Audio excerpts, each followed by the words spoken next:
Happy Africa Day!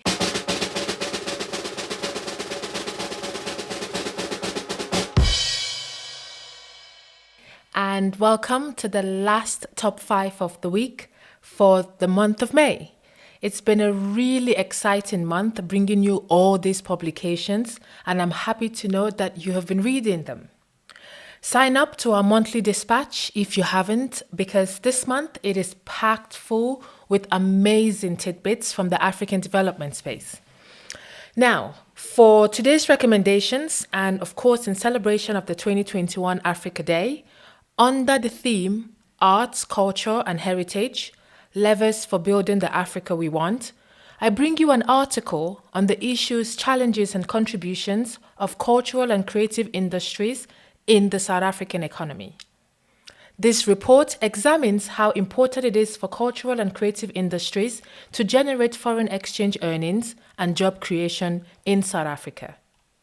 The evidence shows that it's not only South Africa that has a cultural sector that does not have a high percentage share of exports of cultural goods, but that a lot of developing countries have been left behind. The authors identify the following recommendations to increase South Africa's cultural and creative industries' contributions, and they are: number one, the South African government should increase the launch of continuous cultural and creative industries promotion initiatives to recognize, build, expand, and scale up existing initiatives to maximize the growth and employment generation potential of the sector. Second, government should also give necessary focus to cultural and creative industries development-related dialogues so that the sector would benefit the large group of people out of the sector. And finally, at 3, the government, especially the Department of Trade and Industry and the Departments of Arts and Culture, should work hard to play a role in ensuring the cultural and creative industries comply with the international trade standards and market demands.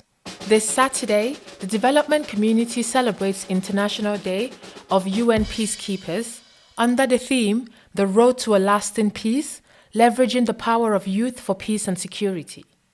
For your reading pleasure, I'm recommending a publication titled Reciprocal Institutional Visibility, Youth, Peace and Security, and Inclusive Agendas at the United Nations.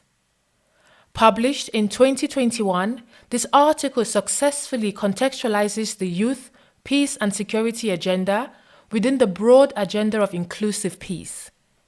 It analyzes the obstacles and entry points to meaningful youth inclusion, highlighting that despite the youth having shown great capacity as the architects of their own peace, they largely remain unrecognized and unacknowledged in larger institutional practices. Monday, 31st of May is World No Tobacco Day. And under the theme, Commit to Quit, I'm sharing with you the 3rd edition of WHO's Global Report on Trends in the Prevalence of Tobacco Use for the period 2000 to 2025. This report takes a look at the prevalence of tobacco use from different aspects, starting at a global level, and shows that with current global campaigns to control tobacco, the percentage of global population that uses tobacco is expected to decline to 20.9% in 2025 from 33.3% in 2000. According to the report, Africa has continued to have the least prevalence of tobacco use compared to Southeast Asia, which has also continued to be the highest. On the African Continental Free Trade Area, I highlight a paper by Asmita Pashotam that attempts the question of whether the AfCFTA offers a new beginning for trade in Africa. The paper is a succinct summary of the negotiations leading up to the signing of the AfCFTA. It not only identifies the potential benefits of the AfCFTA, such as the stimulation of African exports, but it also identifies future challenges, such as the potential for misinterpretation of the agreement and the failure of member countries to meet their obligations. Published in 2018, the report is very much spot on when we look at what is happening today.